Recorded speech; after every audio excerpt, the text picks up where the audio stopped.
받으소서. 저의 임금님 경배하나이다. 당신은 아버지께 순종하셨나이다. 도살장에 끌려가는 순한 어린 양처럼 십자가를 지고 가시나이다. 그리스도님 찬미와 영광 받으소서. 주님께서 여러분과 함께 요한이 전한 거룩한 복음입니다.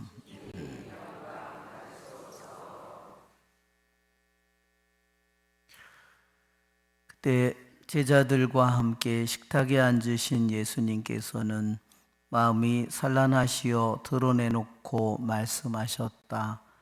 내가 진실로 진실로 너희에게 말한다. 너희 가운데 한 사람이 나를 팔아 넘길 것이다.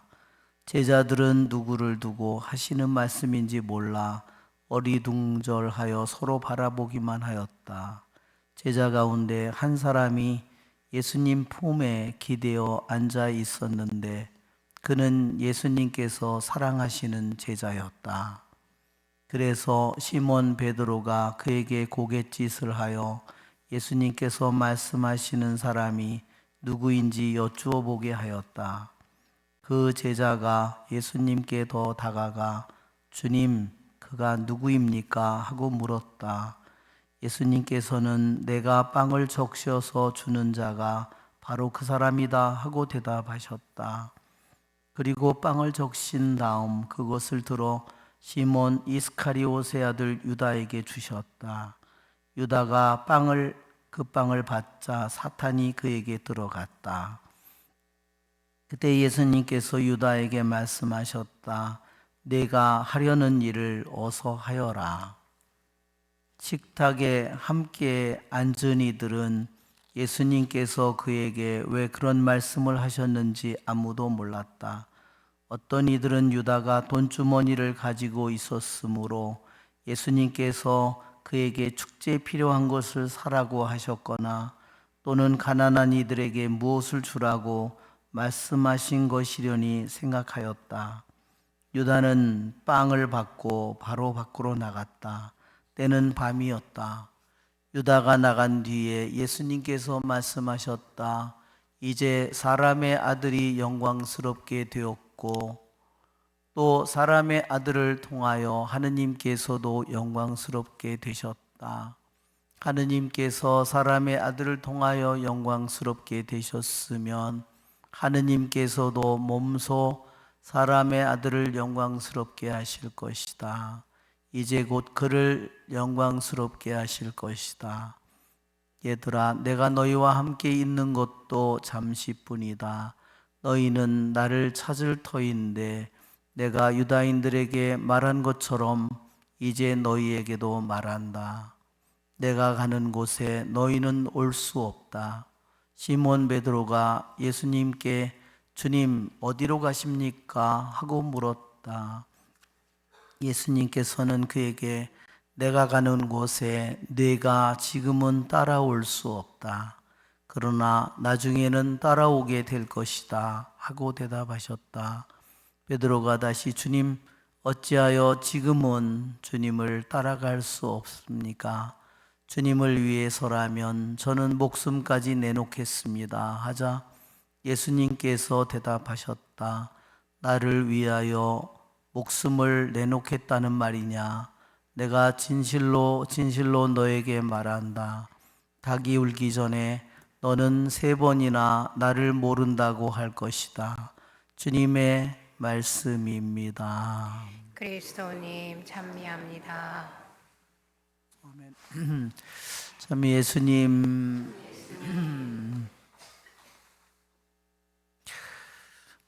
오늘은 성주간 중에 화요일 미사를 함께 봉헌하고 있습니다. 성주간의 화요일을 예수님은 무슨 일을 하셨을까? 화요일에 예수님께서는 월요일 저녁에 다시 베타니아로 오셔서 마르타, 마리아, 라자로의 집에서 제자들과 함께 묵으셨습니다. 그리고 다시 아침에 베타니아를 떠나서 다시 올리브 동산을 올라가서 다시 예루살렘에 예수님께서 들어가시고, 다시 저녁에는 예루살렘을 떠나서 다시 올리브 동산을 올라가서 다시 베타니아로 내려가서 거기서 주무십니다.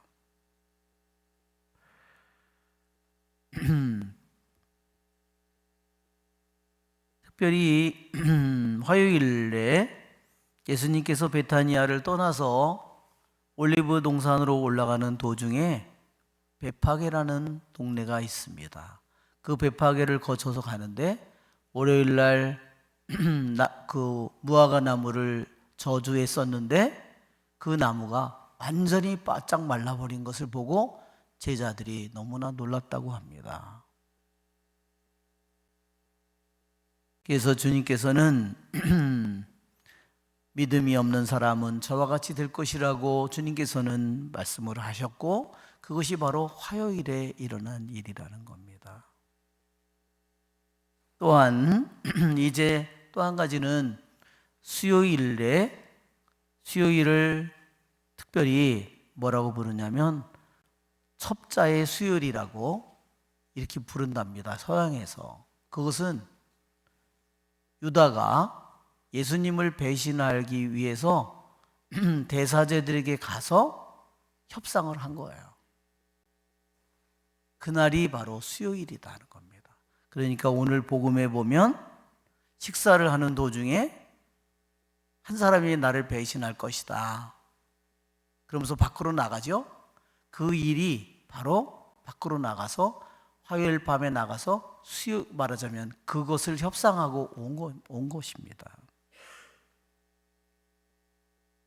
세상을 가장 쉽게 사는 방법은 뭘까요? 돈으로 모든 걸 해결하는 겁니다.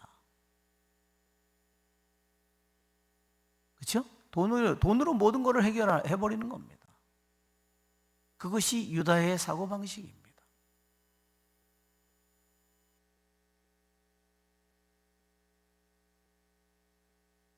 그것이 얼마나 무서운 일인지 한번 생각해 보십시오.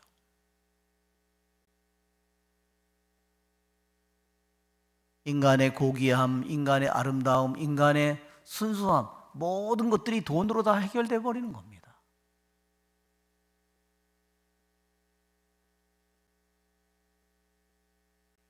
얼마나 돈이 커다란 우상이 될 수 있는지,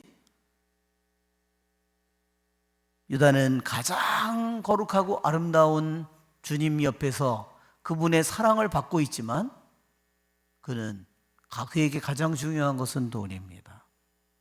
오늘 빵을 받자 사탄이 그에게 들어갔다고 했습니다. 예수님께서 그에게 사탄이 들어가도록 만든 것은 아닙니다. 빵은 유럽의 문화에서나 고대 근동에서 문화에서 무엇을 의미하냐면 빵은 친교를 의미하는 겁니다. 빵을 같이 나눈 거, 그게 꼼파니오죠.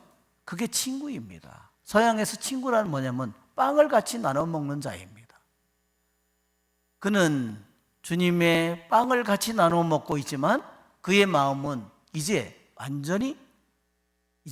마음이 갈팡질팡하고 있는 거예요.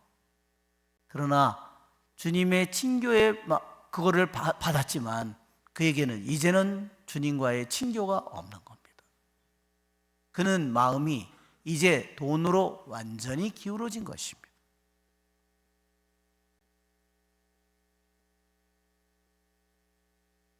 그는 그 빵을 받고 밖으로 나갔다고 했습니다. 어디로 갔을까? 우리가 여기에 써 있지 않지만 너무나도 분명합니다. 캄캄한 밤중에 예수님과 자신의 사도들과 친구들을 떠나서 그는 대사제를 찾아가서 돈을 요구하는 겁니다.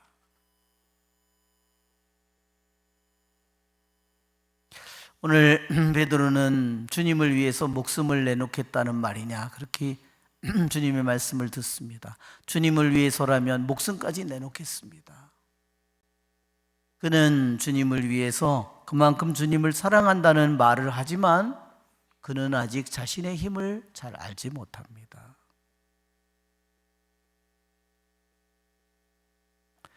우리들이 내 자신의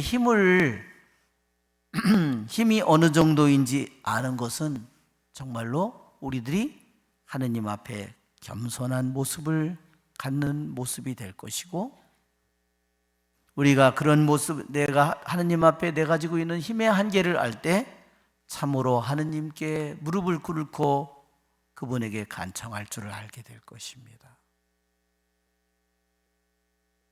주님께서는 한밤중에 닭이 2번 울기 전에 3번이나 주님을 모른다고 부인하는 그런 일이 바로 제자 베드로의 힘의 한계임을 주님께서는 미리 알려주셨습니다. 그것을 미리 알려주신 것은 그가 그러한 약함을 가지고 있고 그런 배신을 하더라도 그것을 그분은 이미 용서하고 그에게 자비를 베푼다는 것을 알려주기 위한 것입니다. 우리의 좋으신 주님을 찬미합시다. 성찬절례를 시작합니다. 봉헌성가